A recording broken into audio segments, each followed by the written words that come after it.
A young boy started screaming about World War II plane crashes and seemed to know Navy details no toddler ever should. When James Leininger was just 2 years old, he started having violent nightmares about crashing in a plane. He'd wake up screaming about being stuck in a fire or yelling things like airplane crash and the little man can't get out. During the day, he started naming aircraft parts most toddlers wouldn't know existed, things like drop tanks and Corsairs. He also kept saying he'd flown off a ship called the Natoma and that his name had been James. His parents eventually looked into it and discovered the USS Natoma Bay was a real World War II aircraft carrier.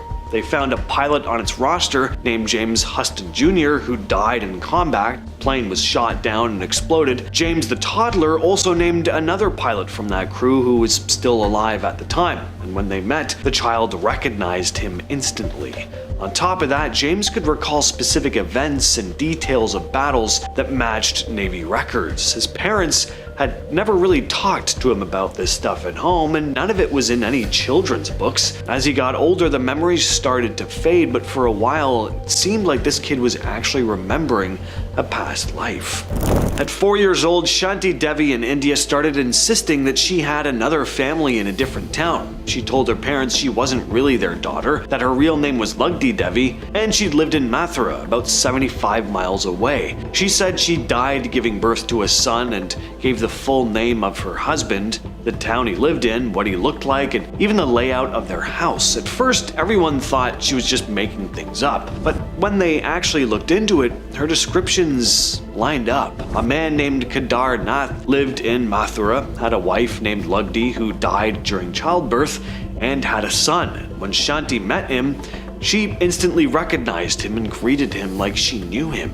She also correctly pointed out places and people in towns she'd supposedly never seen. Word got around and the case became so well known that a commission was set up by order of Gandhi himself. They interviewed witnesses, retraced her claims, and found that almost everything she said had a real-world match. Cameron McCulley was a regular kid growing up in Glasgow, until around age 5 when he started talking non-stop about a place called the Isle of Barra. He claimed he used to live there in a white house by the sea with a black and white dog and a family that he really missed. He talked about planes landing on the beach, his old dad named Shane Robertson, and how his old life had ended when he, quote, fell through. His parents had never even mentioned Barra before, but Cameron was convinced. Eventually they took him to the island, and it turned out there really was a white house by the sea, just like he described. But I mean, whatever, right? A white house, it's not like there aren't any other white houses in the world. Well, this one belonged to a Robertson family, again, just like young Cameron had described. Cameron was walking around like he'd been there before, naming things and pointing out details that lined up with what he'd talked about before. There were no obvious signs of how he could have known any of this. And his memories seemed emotional, not just factual. It didn't seem like he was just repeating stuff. It was as if he was genuinely grieving a life he'd left behind. In 1987, a little girl named Purnima Akanayak was born in Bakumana, Sri Lanka. She was like most kids, except for the fact that she kept talking about being crushed by a heap of iron. She'd also always tell her mother things like people who drive over others are bad, which is of course true, but it was odd that she seemed particularly focused on that specific thing, driving over someone. And when her mom got upset about a car accident that had happened one day, Purnima calmly told her not to worry because she had also died in a crash. She said a big vehicle hit her and she never made it to the hospital. Things got weirder when she started saying she used to make incense and that her name had used to be Jinadasa. She also described 2 types of incense, how she made them, and how she used to walk around with her hands behind her back, supervising workers.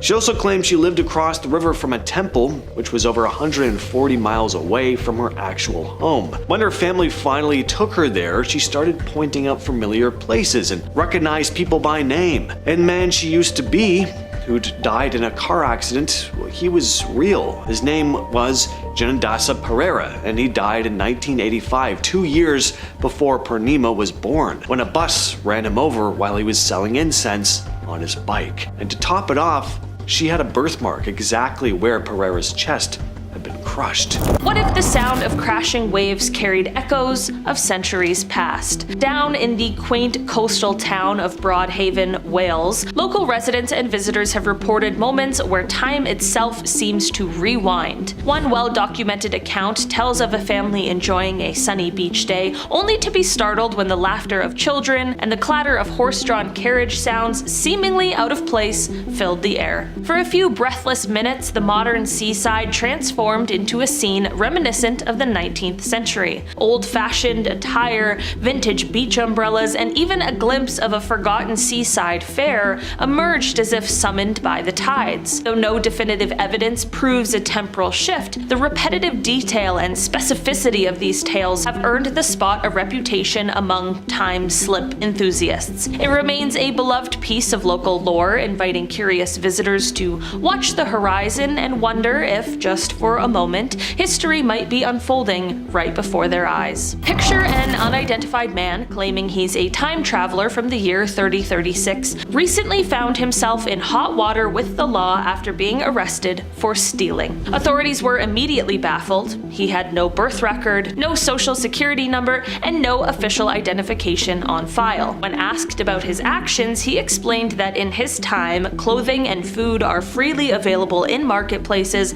so taking them without paying is completely normal. His assertion that this behavior is standard in his future society not only added a surreal twist to the encounter, but also sparked a mixture of intrigue and amusement among those who heard the story. Whether he is truly from 3036 or merely spinning an elaborate tale remains a bit of a mystery, leaving everyone to wonder just how much of our current reality might one day be influenced by bizarre future customs. In the mid-1970s, an 8-year-old scout from a quiet suburban neighborhood just south of Stockholm experienced a baffling episode of missing time. On an ordinary October evening, after returning from a scout meeting by foot, he followed his well-known route home until, near a familiar roundabout, everything suddenly slowed down. A deep subwoofer-like hum filled the air, and the world around him seemed to freeze in a tunnel vision moment lasting only 15 or 20 seconds. When his senses returned, he discovered that a sudden rain had drenched his clothes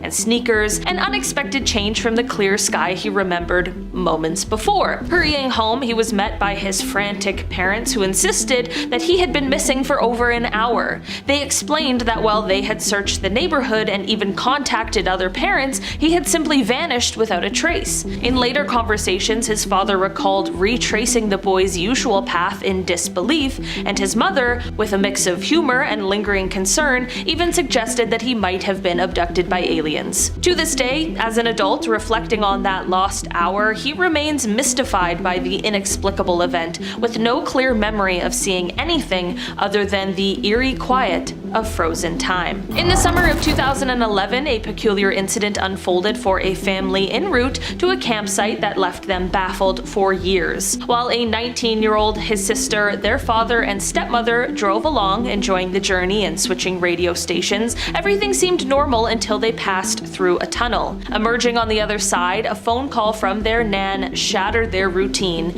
She sounded relieved, asking where they were, though her and their uncle had already reached the campsite hours earlier. The conversation was utterly baffling. The father, confused by the nan's query of "where have you been," soon discovered that, according to the radio's clock, 4 hours had inexplicably vanished in what felt like mere seconds. In stunned silence, the family grappled with the surreal loss of time. Their phones confirmed that hours had indeed passed. Later discussions yielded wild theories. The father speculated that they might have slipped through a time vortex or have been abducted, while the stepmother, a general practitioner, suggested that they may have simply misjudged the passage of time or experienced a shared moment of amnesia or another delusion. Ultimately, despite occasional mentions among the family, the mystery of that 30-second lapse in time remains unsolved. Alright, this one's a bit of a strange rabbit hole. It revolves around a movie that doesn't actually exist, but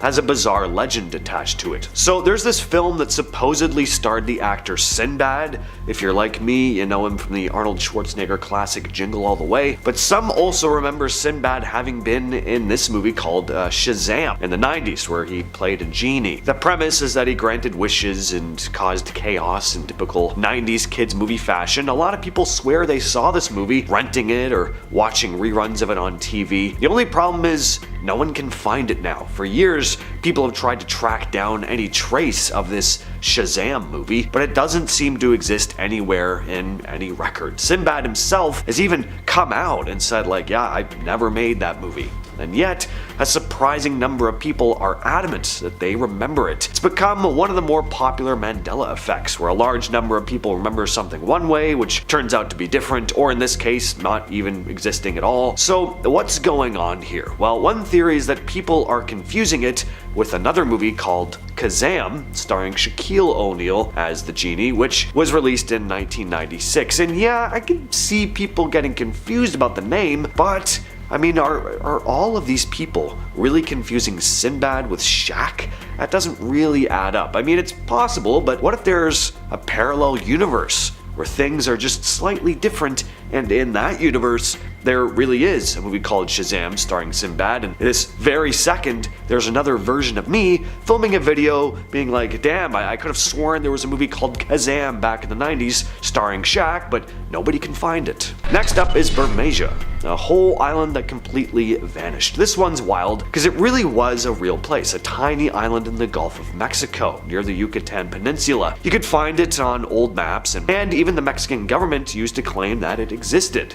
In fact, it was officially documented as part of Mexico's territory, right in the area where they had a territorial dispute with the US over oil rights. Well, in 1997, a Mexican Navy survey came out saying the island was no longer there. They couldn't find it with any of their modern equipment, even though it was supposed to be there, of course. Having been marked on maps for hundreds of years, the island seemed to have just disappeared though. Well, your first thought is that it probably just sank into the ocean, but that's highly unlikely because the area was relatively shallow and there's actually no sign of the island ever having existed in the first place. So what are some other possibilities? Well, some people think it was deliberately erased from maps as part of some secret government deal. Others say cartographers had been wrong the entire time, and that the island was either never there or is a misidentified rock or sandbar that got labeled as an island. But there's a more fringe idea too, one that ties into the title of this video, of course. The idea that Bermuda never existed in the first place, and what we're actually dealing with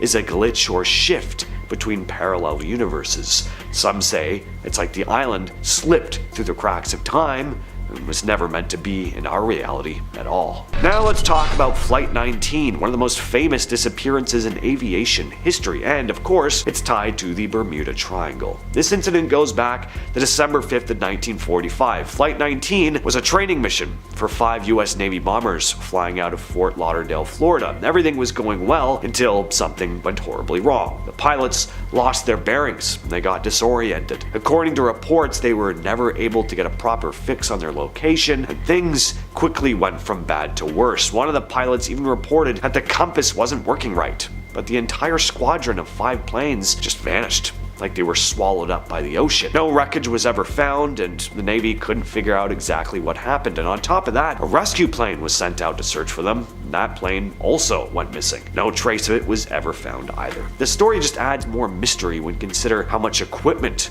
was searching and still nothing showed up. People started speculating, of course. Some think it was probably a simple navigation error or mechanical failure, nothing too crazy, but others believe that the Bermuda Triangle was involved, that maybe this mysterious region of the ocean is some sort of portal or electromagnetic anomaly that messes with navigation systems, sucking planes and ships into some other dimension or an alternate reality. Others go even further, saying that UFOs or time warps are to blame, but at the end of the day, no one knows what really happened to Flight 19, which is exactly why it's still talked about to this day. The USS Cyclops was this massive American naval vessel that disappeared without a trace in 1918. It was carrying over 300 crew members and a hefty load of manganese ore from the Caribbean to Baltimore, and it vanished somewhere again in the Bermuda Triangle. It's one of the most baffling disappearances in naval history, and what makes it so mysterious is that this wasn't just a random ship lost at sea. It was a huge ship with a solid reputation. It was part of the US Navy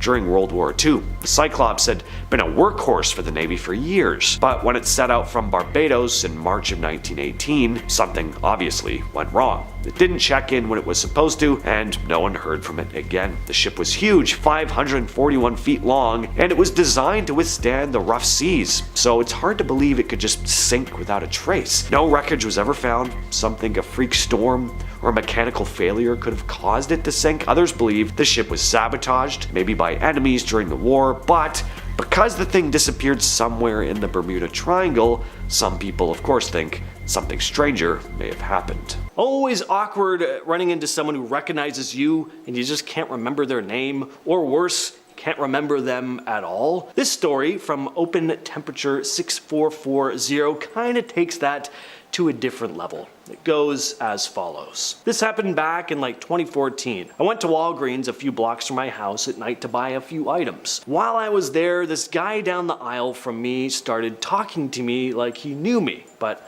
I didn't know him. Never seen him before in my life. He asked me how things are going and asked if I was still working for Joe. Joe was the name of my boss that I worked for a while when I was in college. I told him no, I wasn't still working for Joe because I'd graduated and gotten a full-time job. I was so confused and asked how he knew me. He seemed surprised that I didn't remember him and said that he was Joe's son, which is weird because the Joe I worked for didn't have a son, just 2 daughters. He could tell I was confused and asked if I was okay, and I replied that I was fine, but I didn't remember him. He was still shocked that I didn't know him. Eventually, the conversation ended and I went on my way. A few months later, I ran into my old boss, Joe, and I told him I ran into someone that said he was his son and asked just to make sure he didn't have a son. He said, nope. Not that I know of. I still don't know what to make of that encounter, but it was bizarre to say the least. My theory is that I somehow entered an alternate universe or reality, but I don't know. Maybe I dreamed the whole thing. Who knows? The following is a story from DSLY4425, who writes about a possible glitch in the Matrix. I remember writing a term paper in college about a specific disease and disease process that still exists to this day, and the treatment at the time, specifically that at the time there was no medication available on the market to treat it, although there was a lot of research being done. Fast forward 15 years, and I was debating with my pharmacist, who was also my boss, how long a medication for said disease was on the market, and we got curious and looked it up. In this dimension, the medication has been on market since the late 90s, which would have been high school for me. I definitely wouldn't have written my paper on the subject or gotten a high score on it, for that matter, if the medication really was on the market in the late 90s, as the paper was written in 2003 at the earliest. And I wrote the paper on that specific disease and process as I was working with patients directly impacted by it at the time, and had taken a good deal of extra training in my field of work, specifically with those patients, so I kind of knew my stuff and where research was heading, which at the time was developing the drugs that are now on the market, but none were out. Following story comes to us from Wolfie is Back in Black, who was in high school when this happened, living in the same neighborhood she lives in now in Mumbai. The area hadn't undergone much development back then, with dense vegetation covering what is now occupied by buildings. The Redditor was very familiar with the area, having spent her teenage years exploring its nooks and crannies with her then boyfriend. One day, they were lost in conversation and wandered towards the end of the road. Without paying attention, they turned right and accidentally walked into the last building on the lane, and what they found was very strange. In total contrast to the well-maintained surroundings, this particular building was dilapidated, like it had been bombed and set on fire. It had an eerie silence about it, devoid of the usual signs of life. No birds, no insects, nothing. There was moss growing in places and chunks of concrete had fallen off. They'd even seen the building. They had never seen the building before and hastily left, joking about the place looking like a haunted apartment. Well, 2 weeks later, she found herself in the same lane with her cousin, and lo and behold, that dystopian-looking building had completely transformed. It was painted in vibrant colors, flowers bloomed in pots, and there was vegetation surrounding it that would have taken months to grow. She approached a guard who was stationed nearby and asked him if the building had been recently renovated, and he looked at her like she was crazy and just said, no. From Reddit user Star884, we have the blue truck. The story goes as follows. My mother and I were on our way to a funeral. We stopped by the corner gas station to grab drinks on the way. I was in the passenger seat, my mom was driving. She turns around, not moving, but the car is in gear to where I thought she was backing out of the spot. I always look in the mirrors when anyone is reversing. Just a natural habit. So thinking she's backing out, I was like, whoa, wait, there's someone coming. I saw a pretty big light blue truck coming very fast behind us. My mom says, cool, I see it, and stops. All of a sudden, there is another car coming pretty fast on the complete opposite side. The freaking blue truck disappeared though, just gone. It had nowhere to go. We were all literally about to crash all three cars. Somehow, it was gone. So my mom and I both saw the big light blue truck coming. We either had something happen or we had a shared delusion. And finally, we have a strange story from Reddit user London Mama 2019 who had a very strange experience in a graveyard. Probably the last place you'd want to have a strange experience in. I had taken my 6-year-old for a walk to the playground. We just moved houses, so didn't know the area well. So I checked my Apple Maps to see if there was a quicker way home, as my little one was starting to complain a bit. The quickest way was through a graveyard. We started walking and the birds were singing. It was quite sunny, perfectly normal. As we walked further though, the atmosphere just changed. It's really hard to explain, but it felt completely flat. No birds, no people, just a really oppressive feeling. We also noticed that some things looked not quite right, like gravestones facing in different directions. I'd never seen this before and it was bizarre. Some were in rows, some sideways, some facing the opposite direction, and there was a huge pile of dirt against the side of the little church. I didn't want to scare my daughter, so kept chatting. Then she seemed to notice it too and said, "This is horrible, I don't like it here." I checked my map and it had gone crazy. It was directing us the opposite way and kept changing and moving around. I followed the path round, and as the main street came into view, everything seemed to go back to normal. Birds, people, traffic sounds, even the sun seemed to get brighter. When we got home, we talked about it. I told my husband, my daughter called it the creepy graveyard. The following week we went back to show my husband, but it was like a different place, no weird vibes at all. It was very peaceful but completely normal, and we couldn't find the gravestones facing different ways. I read a book last week about time slips, and the way it felt was described by a few people who had experienced time slips. So now I'm wondering if this could be what happened to us. This has become a rather infamous story on Reddit. Always reminds me of the Star Trek The Next Generation episode Inner Light. So this guy takes a hit to the head and blacks out. But instead of being out for a few seconds, the guy ends up living what feels like 10 full years in a completely different life. Entirely in his head, of course. In this other version of reality, he meets a woman, falls in love, settles down, starts a family. They go grocery shopping, they argue about bills, they play with their kids in the yard. He remembers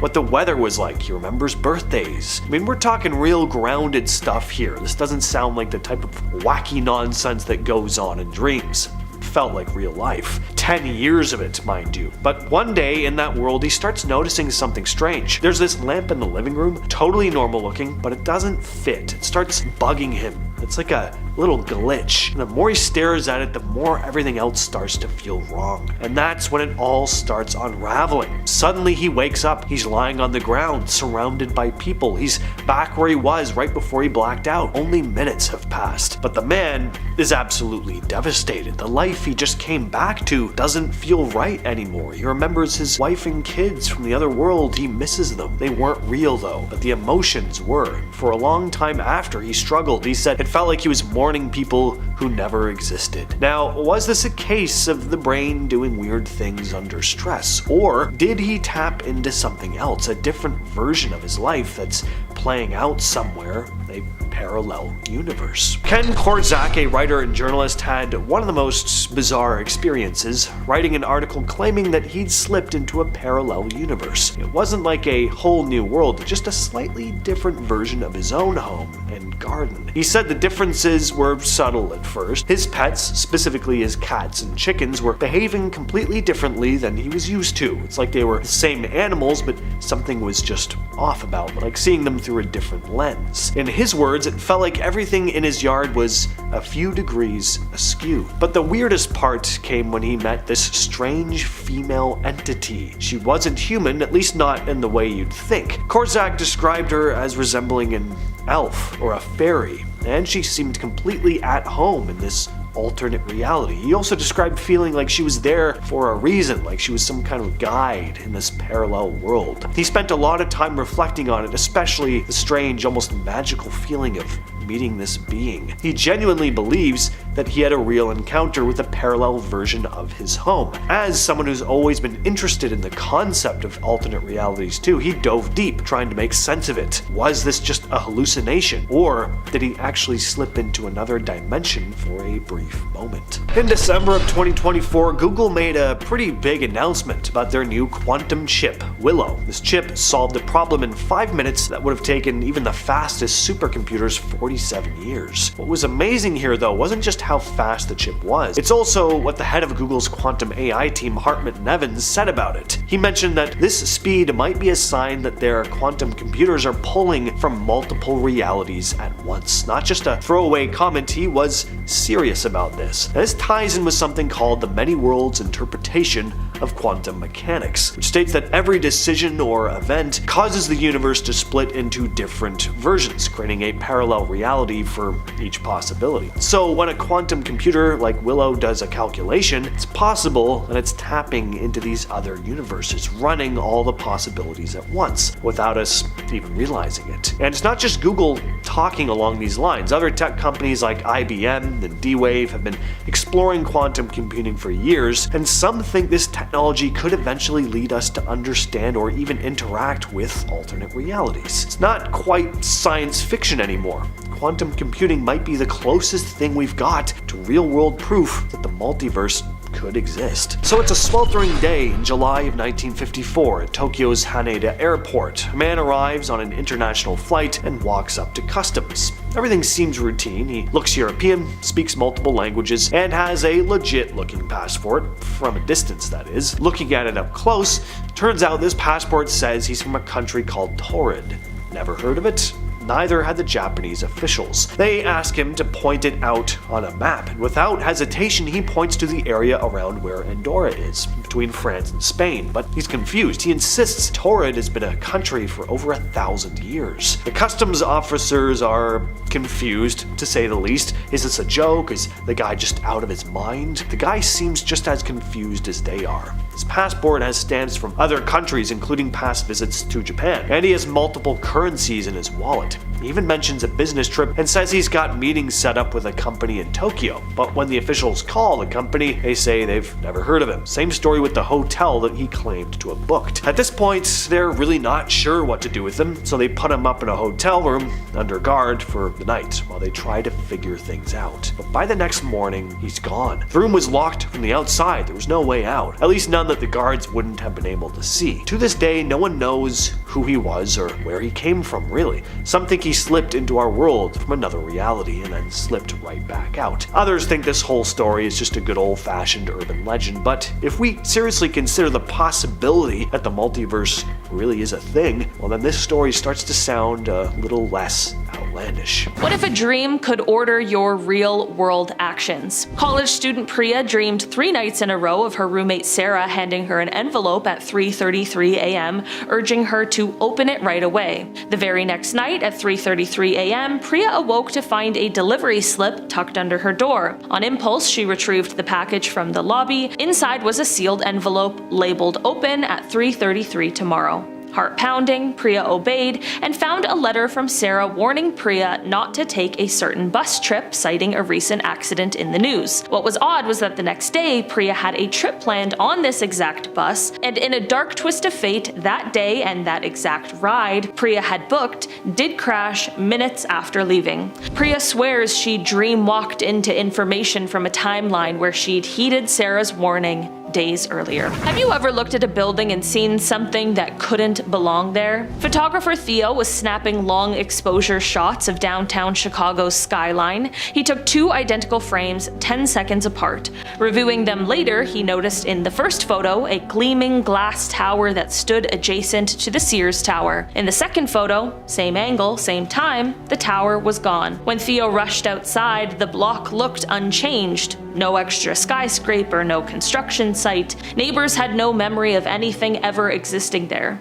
Records confirmed the plot was empty for decades. Theo insists his camera glimpsed a structure from another reality and that his lens just happened to catch its brief crossover. What if your doppelganger lives a life eerily parallel to yours, just miles away? In 2011, British IT consultant David Clark Googled his own name and found another David Clark living in Manchester with the same birthday, same middle name, and even the same job title at a rival tech firm. Intrigued, he reached out and discovered the other David had the same childhood nickname, had traveled to the same backpacking hostel in Thailand in 2005, and even shared a rare allergy to kiwi. Yet neither man had ever met or even knew of each other until that Google search. DNA testing confirmed that they weren't related. "It's looking like a mirror image of my life," David said. Was this an improbable coincidence, or did two parallel streams of Earth diverge, spawning twin lives in different locales? Have you ever walked into a library and checked out a book that shouldn't really exist? Librarian Maria Perez was reorganizing a decades-old archive when she stumbled on a title called The Eighth Sign of the Zodiac, published in 1978 by a local press. Curious, she tried to locate any record of the publisher or the author. Nothing. No ISBN, no reviews, no library listings anywhere else in the country. Even the author's name, Thomas Adler, turned up 0 hits. Maria flipped through the manuscript. It contained references to cultural phenomena that didn't exist until the 1990s, and when pressed, her library's old accession logs showed the book being cataloged in 1980, 2 years before anyone invented the ideas in its pages. Maria suspects the book slipped in from another timeline where those cultural milestones happened early. Could a single subway stop be the gateway to another world? New York City bus driver Ricardo Luna always ended his shift at the 23rd Street depot. One night he took a shortcut through the subway tunnel and noticed a dimly lit station sign that read 23rd Street, but the platform looked brand new, with shiny white tile and digital display boards. Ricardo walked through expecting to find the main concourse, but emerged instead onto an entirely unfamiliar street corner. Phone maps showed him near 57th Street. Panicked, he retraced his steps only to arrive back at the usual, worn-out 23rd Street exit. The renovated station had vanished. Ricardo insists he stepped into a parallel version of the subway, if only for a minute. I used to watch this video all the time growing up. It's one of my favorites. So in this classic piece of police dashcam footage, Officer Wayne Daniels is caught in a chase with this white car. The vehicle is weaving through traffic, making all these freaky, sporadic maneuvers, almost like the car itself is possessed. But aside from that, it's a pretty standard car chase until the vehicle makes a hard left and drives straight through a fence. Yes, through it. All Officer Wayne Daniels can do now is just watch as the vehicle he was pursuing fades into the distance, beyond the intact fence right in front of him. Spooky stuff. Next is another strange car video. This one comes out of Russia. So this vehicle goes to make a left-hand turn, and as it moves into the intersection, suddenly this random car just appears, cutting them off, nearly causing a collision. Now, on one hand, you have all the strange theories. Is it a ghost car? Did the vehicle just suddenly spawn out of a parallel reality? On the other hand, this driver could have just roared into the intersection so fast they weren't on camera until they just seemed to show up, and that is just reckless driving. And honestly, I think that freaks me out way more than some mysterious phantom car appearing out of nowhere. Well, if there's anything that looks like it materialized out of a parallel reality, it's this thing. This has become a pretty famous photograph in the UFO/UAP community. It's called the Calvin photo. It was actually hidden for decades. Some people say it's one of the clearest UFO images ever taken. The story goes that back in 1990, two hotel chefs were out on a casual hike in the Scottish Highlands near a place called Calvin. They were just out for some fresh air, nice view, and then boom, they spot this massive diamond-shaped object just hovering in the sky. That's when they managed to snap their picture. A real sharp picture as well. They send it to a newspaper, but instead of publishing it, the paper passes it straight to the Ministry of Defense, and then the photo just disappears for over 30 years. Well, in 2022, a journalist named David Clark finally drags it out of hiding. Turns out a former Royal Air Force press officer had a copy stashed away this whole time. Clark gets a photo expert to analyze it, and guess what? There's no signs of tampering to the image. It is legit. So, what is this thing? Well, Clark thinks it's a real UFO. Not necessarily alien maybe, but definitely something unidentified. What you're looking at here is footage of what's been referred to as the Hasdalen lights in Norway. These things have been showing up since the 1930s, and no one's been able to fully explain what they are. It's these weird glowing orbs or flashes of light. They're seen floating or zooming around a valley. Sometimes they hover in one spot, other times they move around, fast or slow. They've been seen at night, in the daytime, and they've stuck around anywhere from a few minutes to several hours. Scientists have actually tried to study them too. There's been legit research, long-term observation. People have tried to explain it with stuff like ionizing gas clouds, rare atmospheric conditions, or reflections from aircraft lights, you know, all the standard science guesses, but none of them have ever definitively solve the mystery. Just what exactly is going on here? Well, it's called ball lightning.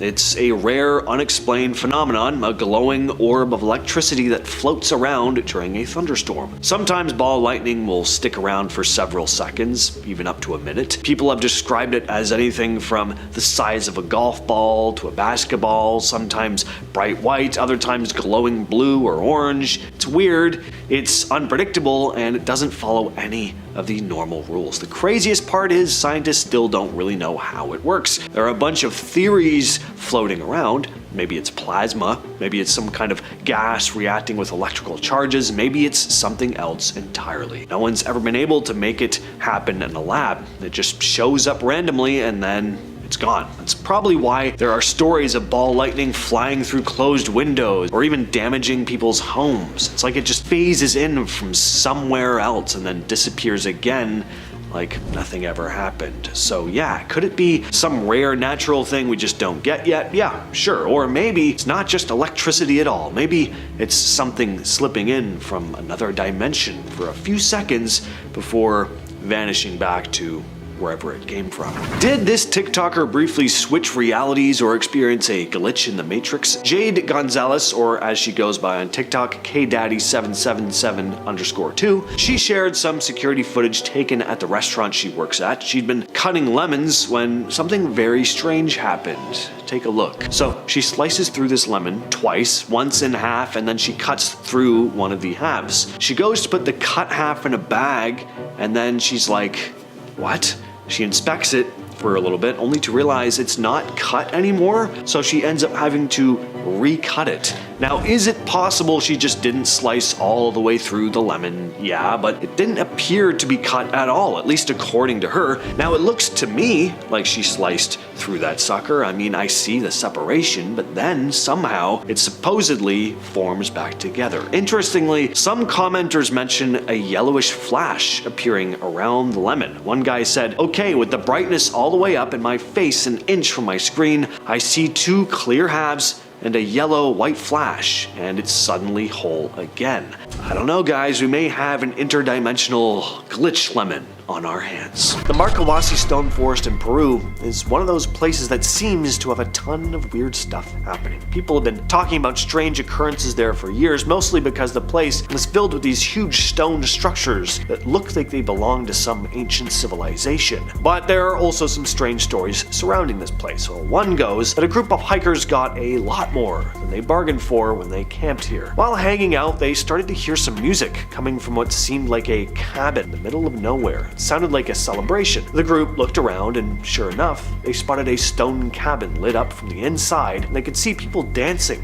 through the windows. The people were dressed like they were from the 1600s, all in old-fashioned clothes. Naturally, one of the hikers decided to check things out. She got closer to the cabin, and the closer she got, the stranger things became. Her friend noticed that she was acting off, like her body was stiff and she wasn't walking right. Got even weirder when she suddenly couldn't move her arm, like she was partially paralyzed. They managed to pull her away from the cabin, and she snapped out of it right away. People who know the area say the Marawasi might be some kind of doorway between dimensions or timelines. The idea is that certain spots on Earth might have thin barriers to other worlds, and that cabin could have been a glimpse into some different time. This story comes from a Reddit user named Albert Norman 2069, who shared an experience that left him questioning everything about the world. It had all started on June 28, 2014, a day that seemed normal at first. He'd woken up, brushed his teeth, ate breakfast, and headed out to work. But as he turned on the car radio, something wasn't right. Instead of the usual music, the station was airing a talk show. The host was excitedly talking about something called Victory in the Great War, and praising the troops for their role in this victory. At first, the Redditor thought maybe it was some kind of special segment, but the more the host went on, the stranger things got. There was talk of a victory in Italy, and something about the Second Great Depression finally coming to an end. He was confused, but he ended up brushing things off. It was probably just fictional. But then things started getting even stranger when he was at work. During lunch, he overheard his coworkers talking about the same victory in Italy, and they kept mentioning the numbers 33 to 13. When he asked what they were talking about, they acted like he was the odd one for not knowing. And when he asked about a coworker named Sam, who didn't seem to be there, no one seemed to remember it. At least something was very off. On his way home, he decided to take a different route to avoid traffic, and that's when he noticed that the city looked worse than he remembered. Buildings were crumbling, some were abandoned, and there were banners everywhere again celebrating this mysterious victory. When he finally got home, he flicked on the news. The anchors were talking about the victory in Italy and how the US was dealing with a war abroad. Europe was also in chaos, and the US was in an even worse depression than the 1930s. Of course, things went back to normal by the next day. So was it just a really vivid dream? Well, possibly. But perhaps Albert Norman 2069 really did spend a day in a much darker version of our own reality. Next up are some pretty strange cave paintings, the Wanjinas, some of the most mysterious and downright eerie cave art on Earth. These ancient paintings are found in the Kimberley region of northwestern Australia, painted by Aboriginal tribes whose culture has been going strong for over 60,000 years. The Wanjinas, according to legend, were sky beings, spirits from the clouds who came down during dream time, said to be this time when the Earth was still being formed. These beings supposedly created the land, animals, people, everything. They taught the Aboriginals how to live, and then they vanished. Some say they returned to the stars, others say they went underground. But, I mean, just look at these cave paintings, the big black eyes, the pale skin, they look like aliens. But this art is estimated to be tens of thousands of years old, long before anyone was talking about aliens, at least not in the modern sense. Kinda makes you wonder, are the Wanjinas more than just myth? Did these ancient tribes actually encounter something from beyond the stars, or maybe even from a parallel reality? This final story comes from Reddit user GoodResolve33 and goes as follows. When I was younger, my cousins and I would play in my aunt's basement during major holiday parties. Parents would be upstairs and we would all just hang out and mess around in the basement, entertaining ourselves with whatever junk was down there. Well, there was a metal door down there with a bolt lock that we never touched. But one day, we unlocked the door and we saw a major boxing event going on. I'm talking Jumbotron, bright lights, arena, and a major crowd. Everything seemed to freeze when we opened the door though. People in the crowd turned around to look at us. Fighters stopped fighting, the referee signaled us out, and we saw shadows in the crowd running toward us. It all sounds crazy, but I remember how scared we were. We shut the door, ran upstairs, and sat in the living room with our parents. I remember them being like, "What's going on with these guys?" As we sat in the living room silent, crapping ourselves because we thought we were going to get in trouble. Fast forward to much later. I tried to tell my parents, and they swear that I imagined it.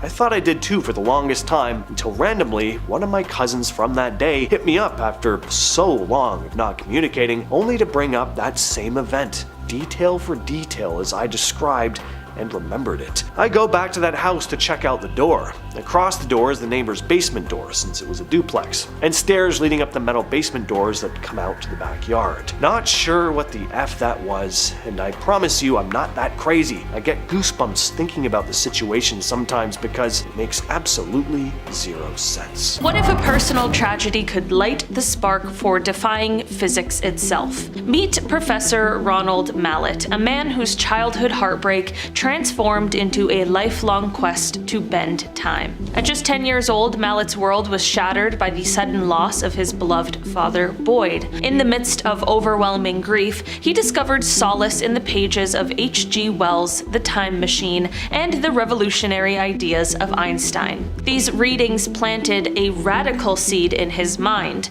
What if time, much like space, could be traveled? With his heart set on rewriting the past, young Mallet vowed to journey back to 1955 to save his father. Fueling his dreams with determination, Mallet dove deep into the world of physics. Even as a child cobbling together a makeshift model from bicycle parts, spare TV components, and old radio bits, his ideas transcended mere fantasy. He was captivated by a single transformative line. Scientific people know very well that time is just a kind of space, which propelled him into a stellar academic career. Over the decades, he advanced from a curious, grief-stricken boy in the Bronx into one of the pioneering theoretical physicists of his generation. Now an emeritus professor at the University of Connecticut, Mallet's research centers on the audacious idea, twisting the fabric of space-time with a ring of rotating lasers. Imagine stirring a cup of coffee until the swirl creates a vortex. Mallet theorizes that a similar effect occurs near a rotating black hole, where space-time itself gets dragged along. By replicating such conditions with a continuously spinning beam of light, he believes a loop of time might be created.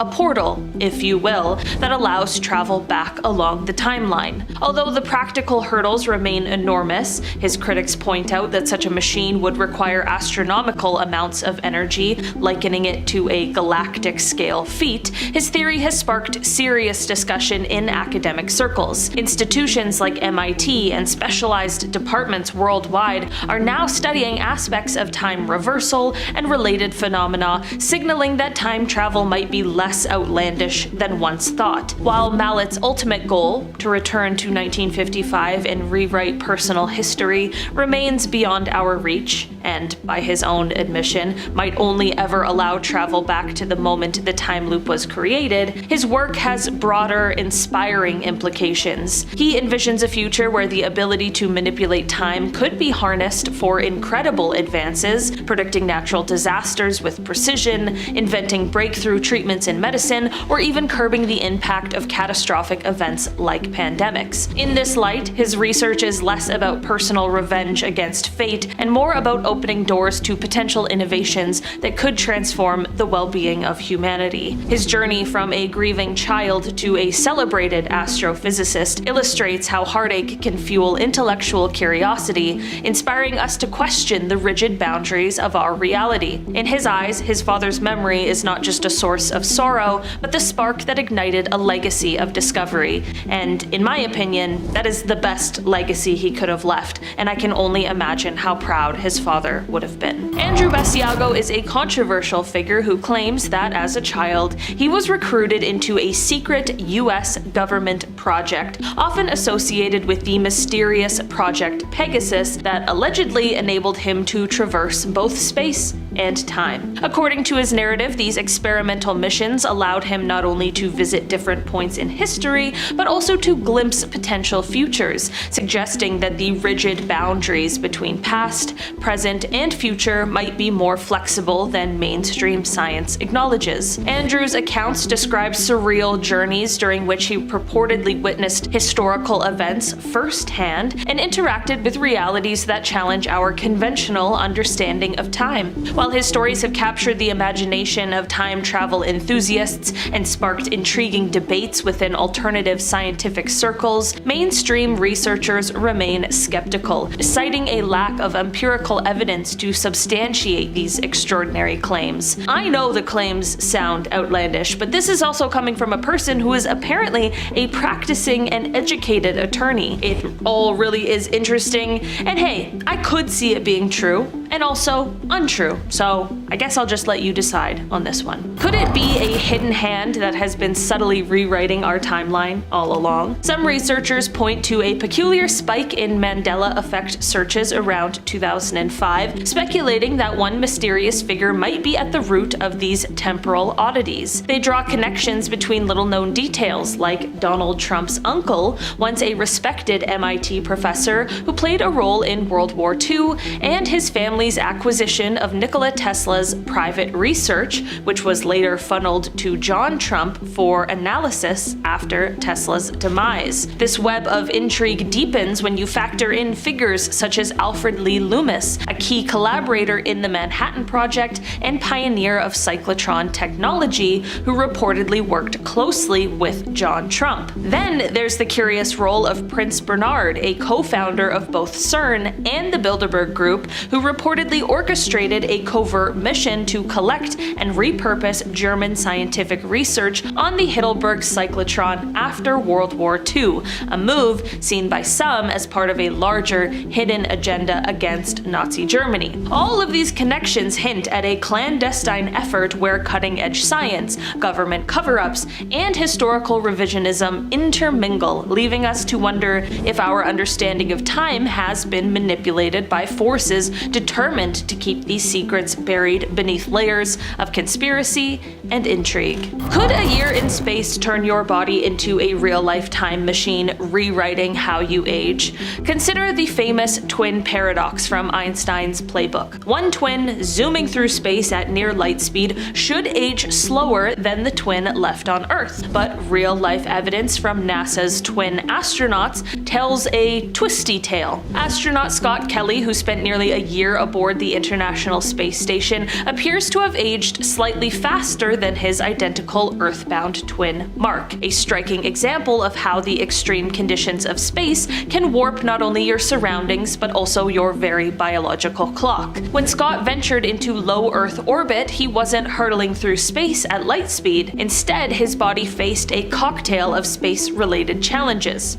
Constant exposure to radiation, the stress of microgravity, disrupted sleep cycles, and the cramped confines of a space station. These factors combined to accelerate certain aspects of his aging process. While traditional time dilation from high-speed travel remains safely in Einstein's theoretical realm, Scott's experience hints at a more earthly sort of time travel, one that happens inside our cells. One of the quirkiest findings from the NASA twins study was that Scott's telomeres, the protective caps at the ends of our chromosomes that naturally shorten as we age, actually lengthened while he was in space, in a way that seemed like a reverse aging effect, a biological nod to the possibility of time reversal. But here's the catch: once he returned to Earth, those telomere gains vanished, and in fact, he ended up with more short telomeres than before his flight. This sudden flip-flop raises both scientific questions and health concerns,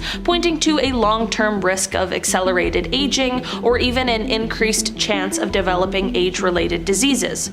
So next time you glance at the clock, ponder this. Could the ticking of our timepieces be subtly affected by where we are, or even by the very environment we inhabit? With every venture into space, humanity inches closer to understanding the intricate dance between time, biology, and the cosmos. Since childhood, Jenny Cockle would have recurring dreams of being a woman named Mary Sutton, who lived in Ireland, had several children, and died young in the 1930s. As she got older, Jenny became obsessed with finding out if Mary was real. She started piecing together what she remembered, names, locations, and the layout of Mary's old home. Eventually, she tracked down a town in Ireland that matched. She discovered that a woman named Mary Sutton had lived there and had died, leaving behind children. Jenny eventually reached out to them, now elderly, and met with them in person. And to their surprise, she knew all these intimate details about their lives, their personalities as kids, and even specific incidents from their childhood that had never been published or shared. One of the sons in particular became convinced that Jenny really was his mother reincarnated. He said she had the same mannerisms and emotional connection to them that Mary had.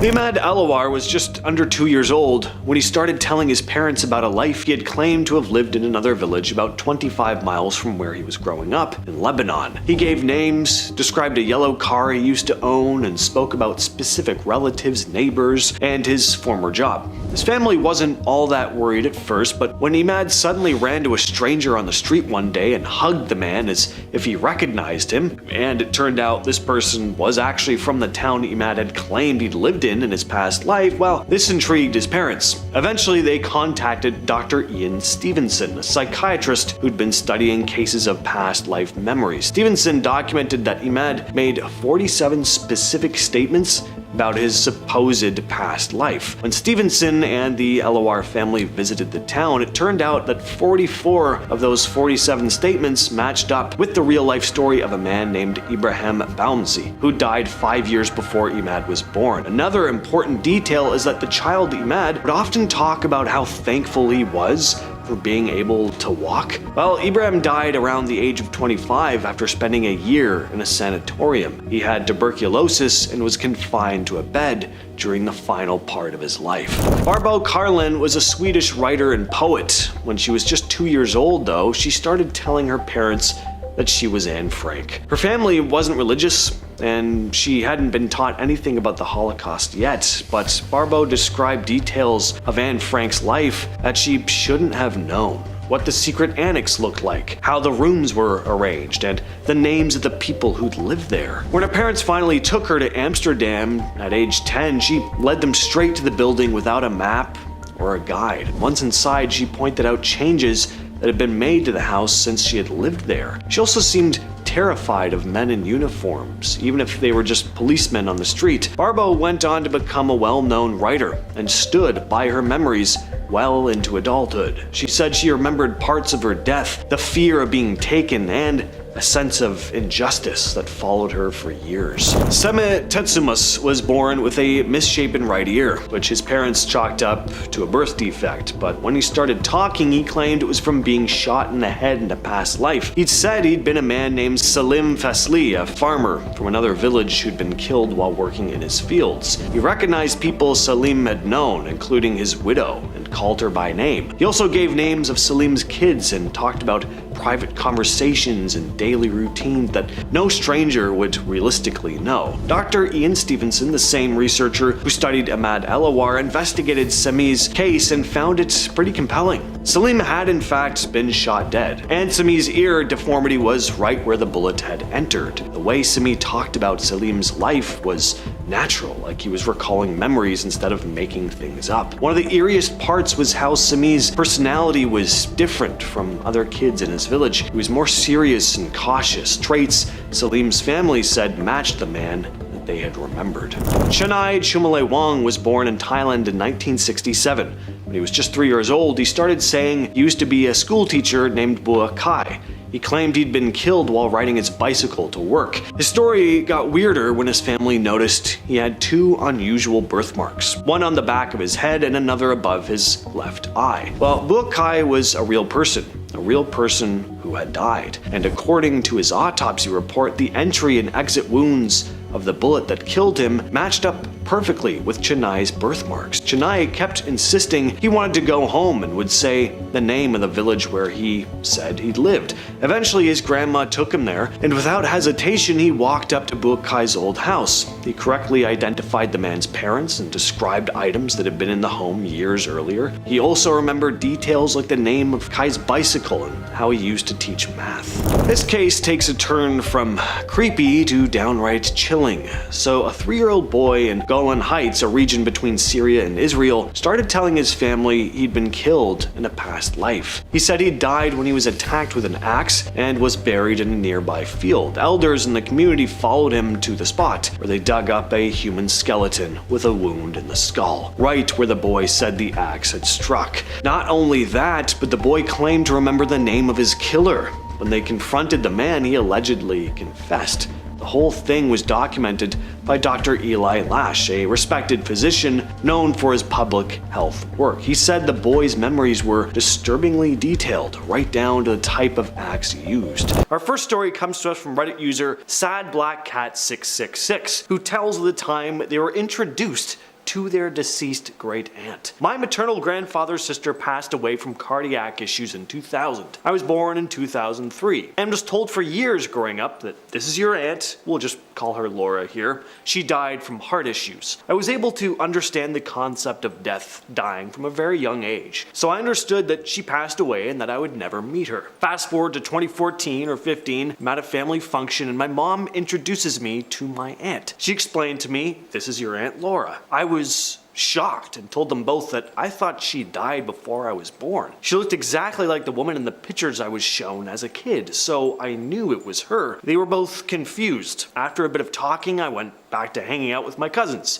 However, the whole thing still spooked me for years to come. When I was 18, I asked my mom if she remembered this incident. She had no clue what I was talking about and still has no clue. She just doesn't remember a damn thing about what happened. I'm in my early 20s now and I'm still confused about the whole ordeal. I sometimes wonder if I slipped into a parallel universe where my great aunt was still alive in the mid-2010s. Striped Macaron posted about her incredibly harrowing near-death experience on Reddit. She'd been 25 years old at the time, driving home from work one night in Los Angeles on a curvy section of road on Sunset Boulevard. Suddenly a car spun out of control in front of her, blocking her lane with no time to halt. With another car beside her, options were limited. She instinctively swerved right then left to avoid collision.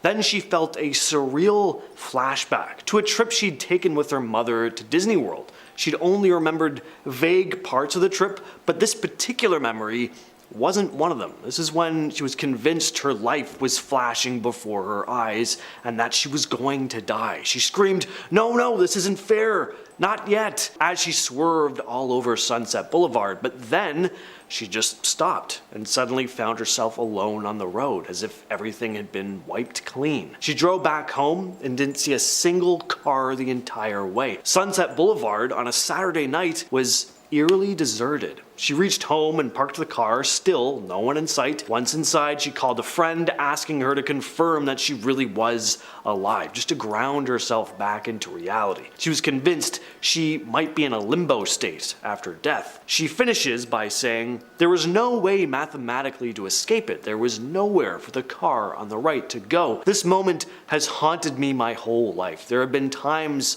when I have questioned my own existence. I've wondered if my life since has been a very detailed death trip and I'm actually lying on Sunset Boulevard." The next story comes from Reddit user Cold Old Duck. I was picking up my mom and driving towards the same intersection I always went through. Lights were green. All of a sudden in my head, I felt and heard a split second of pure dread. Someone running the red and hitting me broadside right in the driver's side door. I could feel the crash, being crushed, the pain, the blackness, and it was instantly gone, just left with the dread in terror. I braked hard and slowed to an almost crawl stop at the intersection despite the green light, and a car came flying through the red at high speed a second or two later. Never knew why or how I knew, but it was terrifying. I felt like a cat who had escaped with one life less. Reddit user MaterialWolf8005 brings us this next story entitled, I Died and Woke Up in a Parallel Universe. I have sleep apnea, and sometimes if I sleep facing up, I will wake up gasping for air and choking on my saliva. Anyway, I was so tired I slept facing up. I remember waking up freaking out and gasping for air. As I looked to the ceiling, my vision started going black from all angles into a single point. Think of how an old TV turns off. After that, I was staring at myself through a mirror I have facing my bed. I remember thinking, oh no, I'm dead, as I looked at myself lying down. Then I saw myself moving as if I was waking up. I woke up. But the craziest part is that as soon as I woke up, I saw myself in the mirror staring at me, but standing up, not laying down. Now this world feels off. I was anxious and depressed, and all of a sudden, I'm fine. I feel like I died in a parallel universe and woke up in this one. It's so weird. I can't explain it, but I feel different. This next story is pretty trippy. It comes from Peyton Lay 0616, who seemed to have watched a monster truck completely vanish right in front of their house. They write, this happened not too long ago. I was standing on my porch watching my kids play in the front yard. Our street has a crossroad intersection at the end, and I could see it from where I was. As I was watching my two kids, I noticed a big black truck, the kind that has floodlights at the top and bars in front of the grill, pulling up to the intersection from the left road. I saw a bald man driving and two other guys in the bed of the truck, and on the sides were two different flags. One looked like a French flag, I believe, and the other I had never seen before. They looked like they were celebrating, and I remember wondering if maybe their team had won a soccer game or something, because it looked like they were being loud. But the thing was absolutely silent, and I could see them whooping and hollering and chanting. Anyway, they turned down my street, coming towards me. I kept my eyes on them because they were intriguing me. I watched them turn down my street, start coming my way.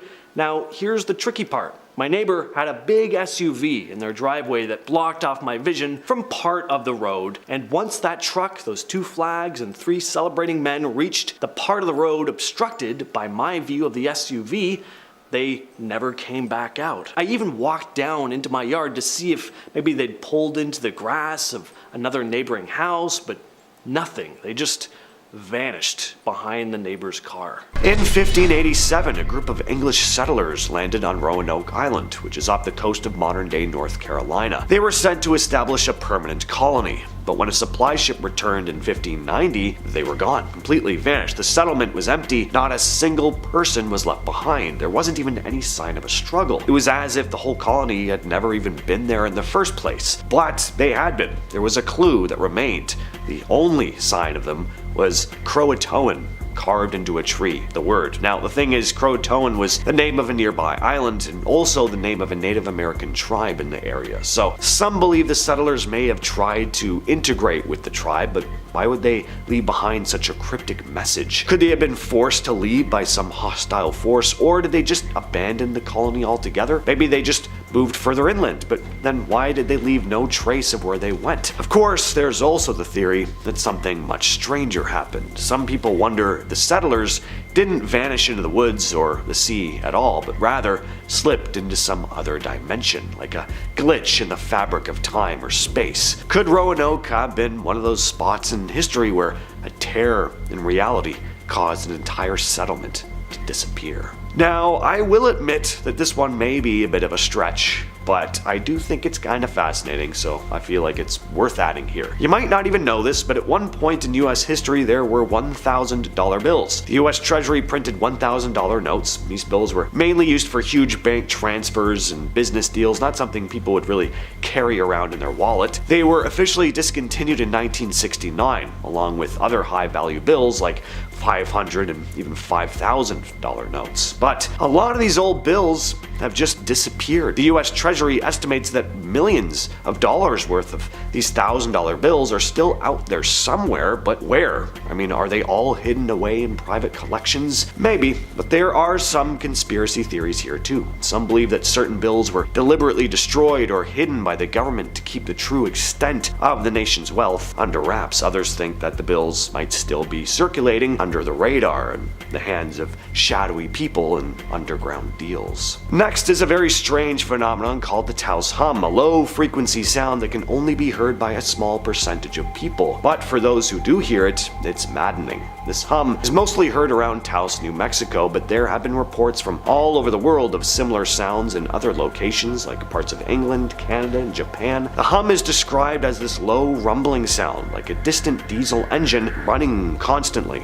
But when investigators try to find the source, well, they can't. It's not coming from machinery or anything else that can be easily identified. People who hear it often report feeling headaches and insomnia though. Scientists have thrown out theories like tinnitus, which is an ear condition that can cause ringing in the ears, but this isn't really a ringing sound. Some wonder if the hum could be related to electromagnetic fields in the area or seismic activity in the Earth's crust, but some people believe the Taos hum may be stranger, caused by interdimensional energy shifting through our world because of some tear in the fabric of reality, a hint of a parallel universe bleeding through. In 1966, two Brazilian men, Manuel Pereira de Cruz and Miguel Jose Viana, were found dead on a hilltop wearing lead masks, the kind used to shield from radiation. A cop found their bodies after they'd gone missing. The men were lying side by side, there were no signs of a struggle, and there was a small bottle of water next to them. But the masks, nobody could figure out what those were about.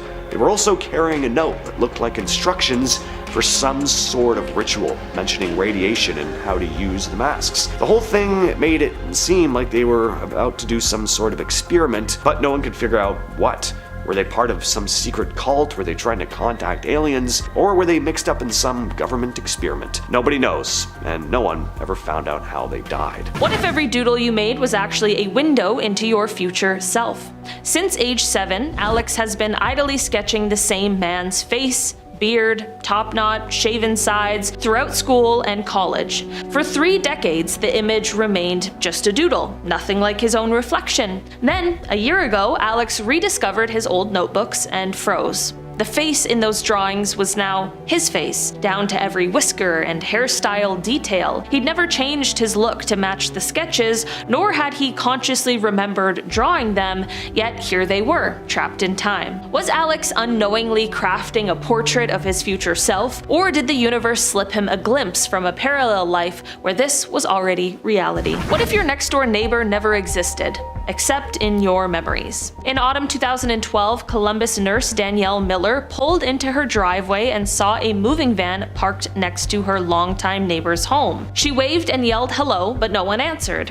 When she asked around, other neighbors were baffled. There had been no resident there for over 10 years, and county property records showed the lot vacant since 2001. Danielle even found official tax bills listing the address as unassigned, yet her smartphone photos captured the moving truck, the name on its side, and the familiar porch of the house she'd known since childhood. In a single night, the entire residence and the person she'd shared block parties with vanished from every public record. Picture stepping onto a train that, according to every schedule, shouldn't exist. In 1973, Boston commuter Mark Patterson regularly took the 7:45 p.m. line from South Station. One evening, bleary-eyed from working overtime, he boarded what he assumed was his usual train. 2 stops later, he glanced at the station sign and froze.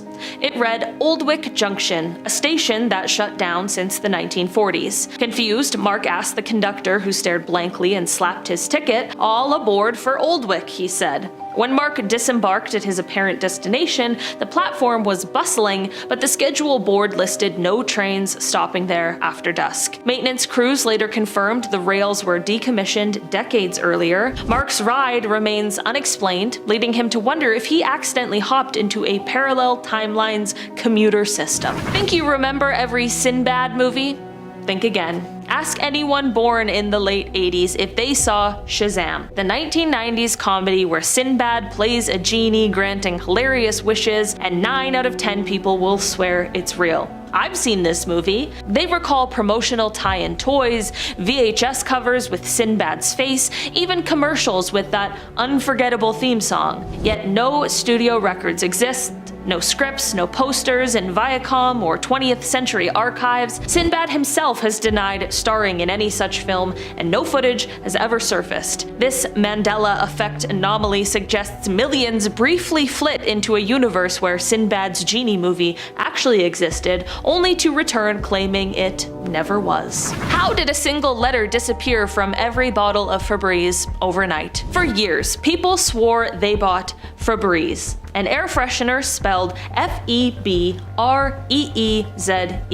Then one day, retailers everywhere stocked Febreze, with just one E before the Z. Complaints flooded consumer forums. They changed the name without telling us. Yet corporate archives show it's always been Febreze with one E before the Z. Even longtime employees admit they remember the extra E.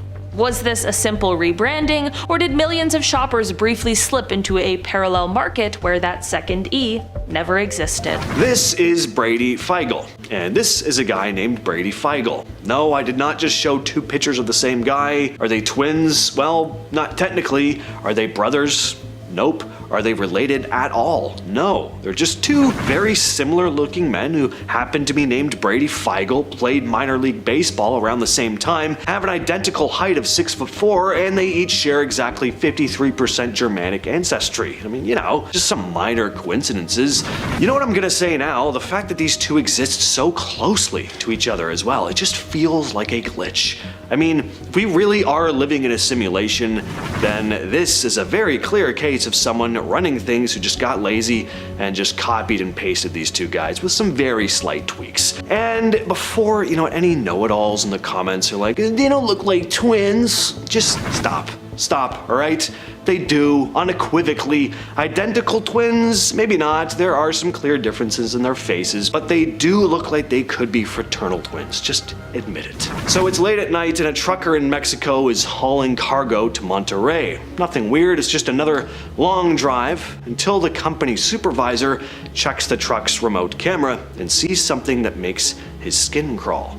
Sitting in the passenger seat is what looks like a woman. Pale, wearing old-fashioned clothes. Now, at first the supervisor just thinks the driver picked up a hitchhiker or something, which is totally against company policy, so he messages the driver, like, what's with the passenger? The driver is confused, and he just kind of thinks his boss is messing with him, so he keeps driving. But when he finally arrives at his destination, the supervisor shows him the dashcam footage. The driver freaks out, swearing up and down that he was alone the whole time. But clearly someone was caught on video sitting there next to him the entire trip. Now, it'd be one thing if it was a woman in modern clothes sitting there chatting with the driver, but this wasn't really the case here. Something just seems off about this woman.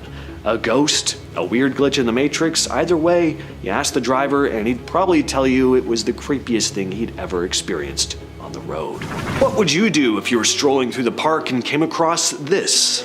4 black cats, each one chilling on a separate bench. Not just randomly sprawled out either. I mean, 3 of them are sitting right on the edge of their benches, like they're part of some feline cult meeting, waiting for the 4th member to arrive. As for that last cat, well, it's still in motion, just hasn't figured out its assigned seating yet.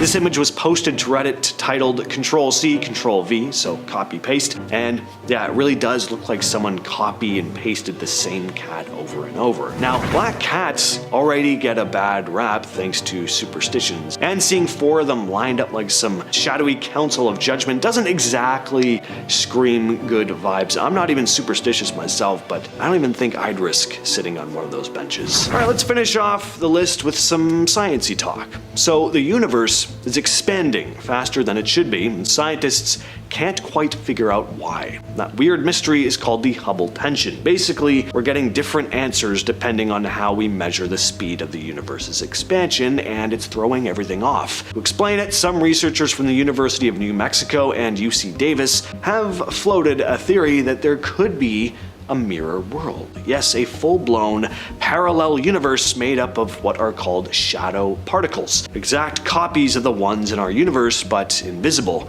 and only detectable through gravity. They're saying this hidden realm could be messing with how we perceive expansion, and might even be the source of dark matter, which is believed to make up most of the universe, but it isn't actually observable. This mirror world idea isn't totally new, but until recently it wasn't linked to solving the Hubble problem. Now scientists think it might be the missing piece that makes the math work. No one's saying that we've, confirmed the existence of parallel universes just yet, but if this turns out to be true, it could completely flip how we see the cosmos.